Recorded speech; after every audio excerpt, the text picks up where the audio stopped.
Well, thank you. It is for me a great pleasure to be with so many wonderful people.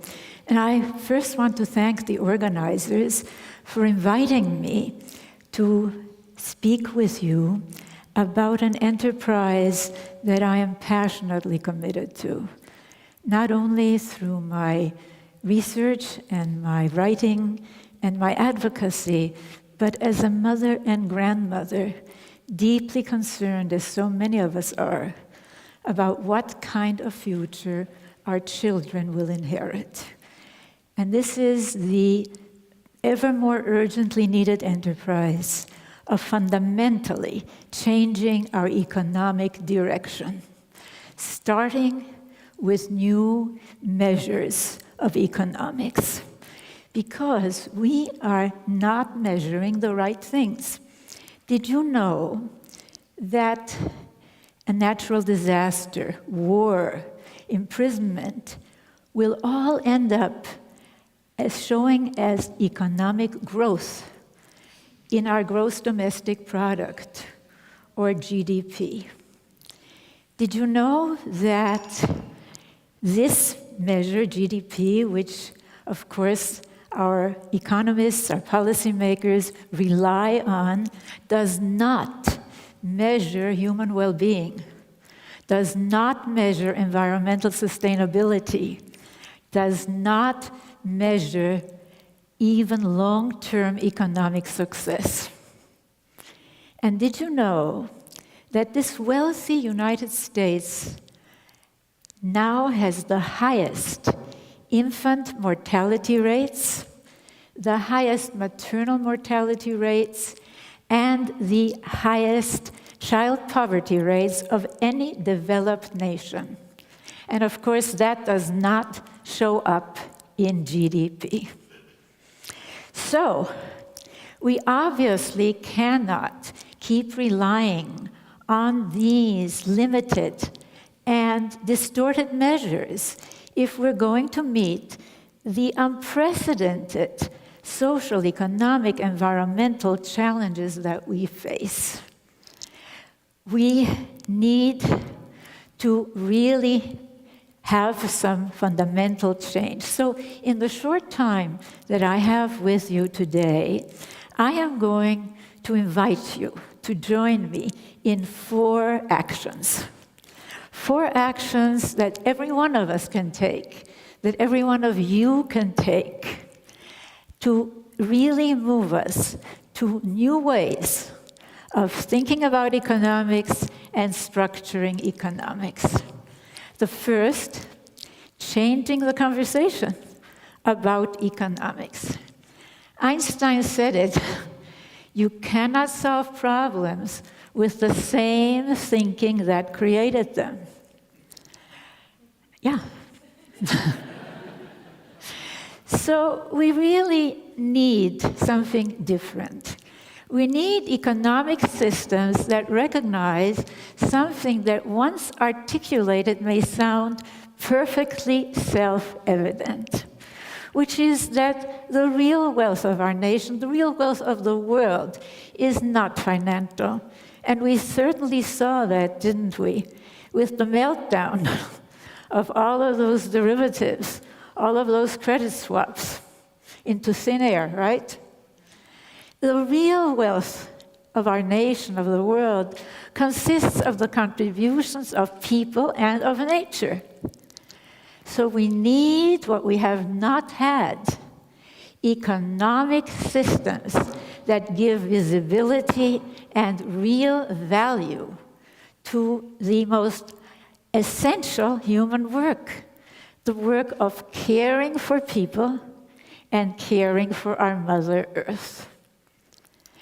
Now, just putting caring and economics in the same sentence, a lot of people do a double take, don't they? We're just not used to that.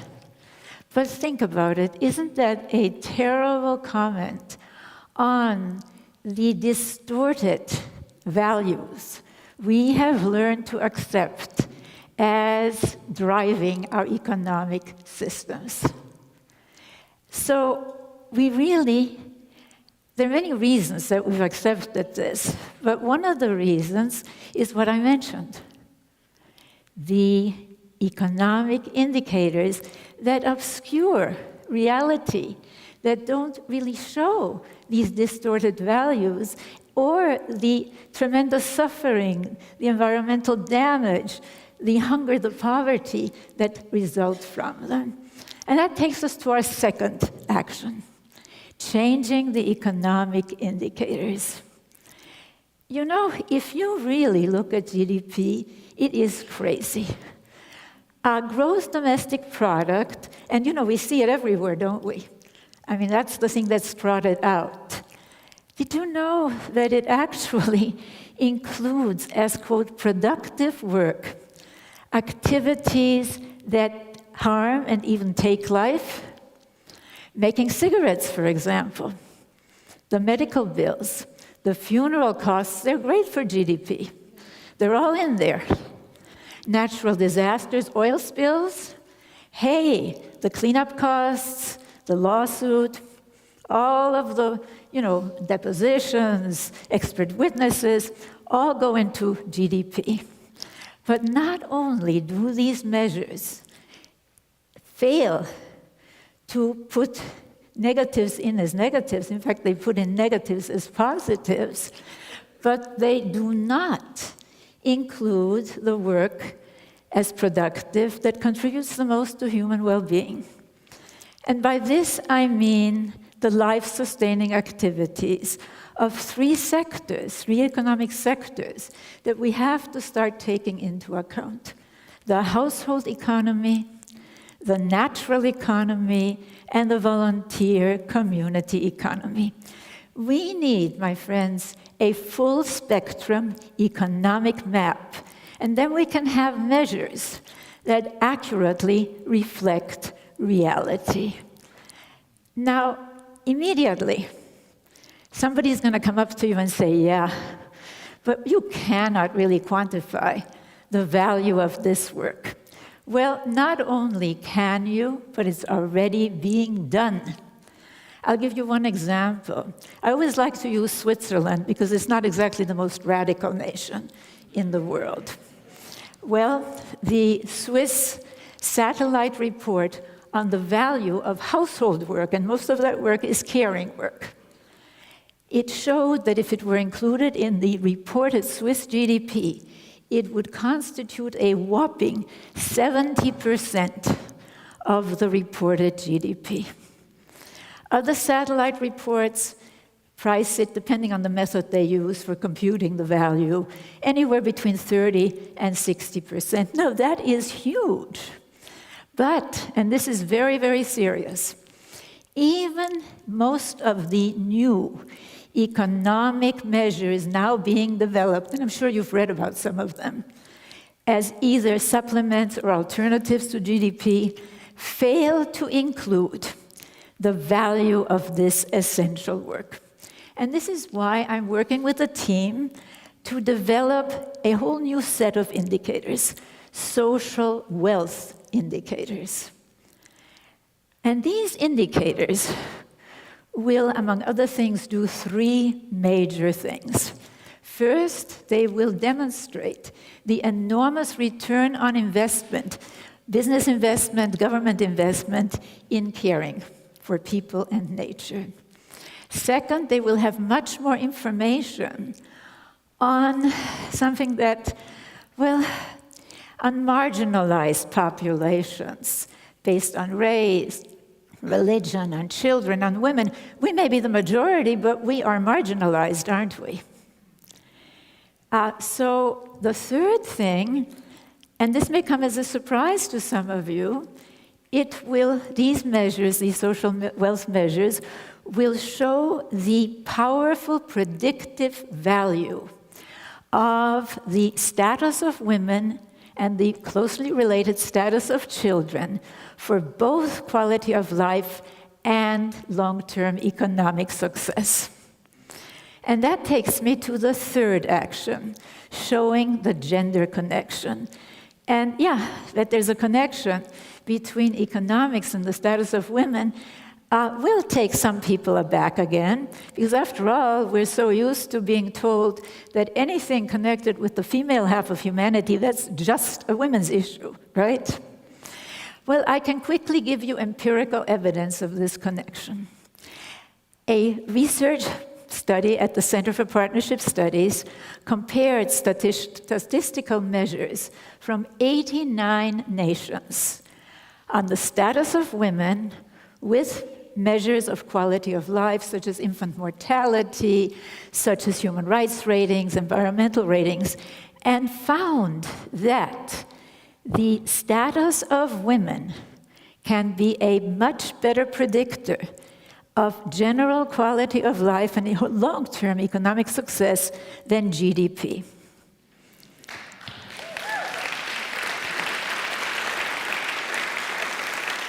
Now, since then, there have been other studies, the World Values Surveys, the World Economic Forum's Global Gender Gap reports.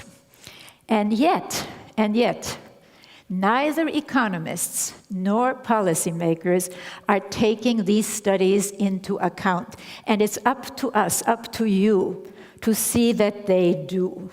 For one thing, my friends, there is no way that we can realistically solve the seemingly intractable problem of poverty and hunger without taking into account what we know, that the mass of the poor and the poorest of the poor worldwide are women and children. And that's not only because of discriminatory laws, discriminatory customs, it is also because the caring work, at home, in families, that women worldwide still primarily do is, by most nations, you'll see that there are some that do, but most nations fail to support this work. But there's much more. Along with the subordination of women, of the female half of humanity, that we've been trying to leave behind, has come a gendered system of values. Think about it. This is a system that is so entrenched that we're not even aware of it. That anything stereotypically associated with women or, quote, femininity is devalued. And it's devalued whether it's done by a woman, like caring, caregiving, or a man. And it's devalued whether it's in business or social policy. So we have to become aware of this. We have to become aware of the, if you will, the hidden mass of the iceberg. And this is really a huge hidden mass of the iceberg. And of course, my friends, we're not talking about anything inherent in women or men. I mean, look at all the men who are today doing fathering, right? The way once considered exclusively appropriate for women for mothering, not for, quote, real men. That was not something that real men would do, to do this hands-on diapering, feeding, right? And of course, men get so much pleasure from it because both women and men, by the grace of evolution, get endorphins, as you know, not only when we are cared for, but when we care for another, whether it's for a child, a friend, even a pet, right? So as we look at this, we see something very interesting. We see, however, that it's only as the status of women rises that men no longer find it such a threat to their status, to their so-called masculinity, to also embrace these more stereotypically feminine, caring, caregiving priorities and activities. Which takes me to the fourth action, because my friends, it's only as this really happens on a large scale that we begin to move to a caring economics. And with this, we see, as I said, an enormous return on investment. And so this takes me to the fourth action. And I'm counting on you to go out there and do this, because we have to lay these foundations. And the fourth action is very simple. It is publicizing, making known the enormous return on investment in caring for people, starting in early childhood, and caring for our Mother Earth. And we see this dramatically in the nations that, according to the World Economic Forum's Global Gender Gap reports, have the smallest gender gap. Nations such as Sweden, Finland, Norway, where, yes, there is much more equal partnership between women and men in both the family and the state, so much so that women are 40% of the national legislatures. Now, these nations, which sometimes, not coincidentally, call themselves caring societies, they have government-subsidized stipends for families to care for children. They have government-subsidized, high-quality child care. They have, of course, universal health care. They have very generous paid parental leave. They have government subsidies for solar power. They have, even as in Norway, social security credit for the first 7 years of caring for a child at home.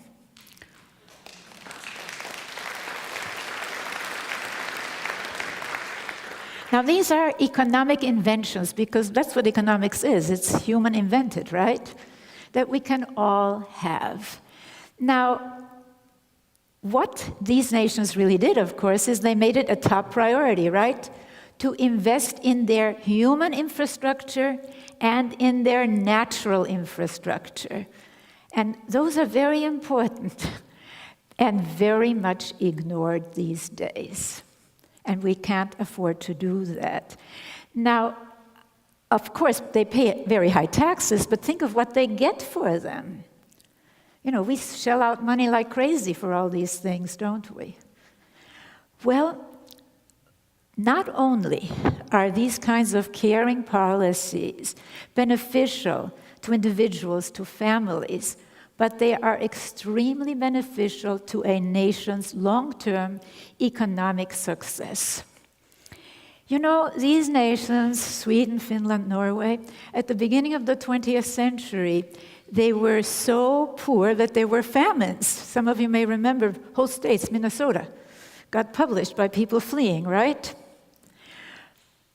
Because they invested, as I said, in caring for people and nature in their human and natural infrastructure. Today, they have very low poverty rates, a generally high standard of living for all, and you know that they are always in the top ranks, not only of the United Nations Human Development Reports, but of the World Economic Forum's Global Competitiveness Reports. So caring pays. But when you look at this, you see something very sad, and something that we have to do something about.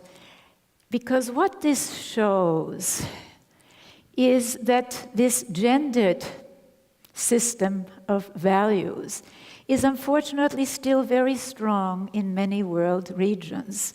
And you see that writ large, don't you, in the politicians who always have money for the, quote, stereotypically masculine, wars, weapons, right? But somehow they can't seem to find money for child care, for nutrition programs for children, for education for children. Well, that is absolutely counterproductive. Because consider, and today, of course, they're talking about cutting these programs even more, when in fact we have to invest much more in them. Because consider that as we move into the post-industrial knowledge information era, it is suicidal, economically suicidal, to not invest in human capacity development.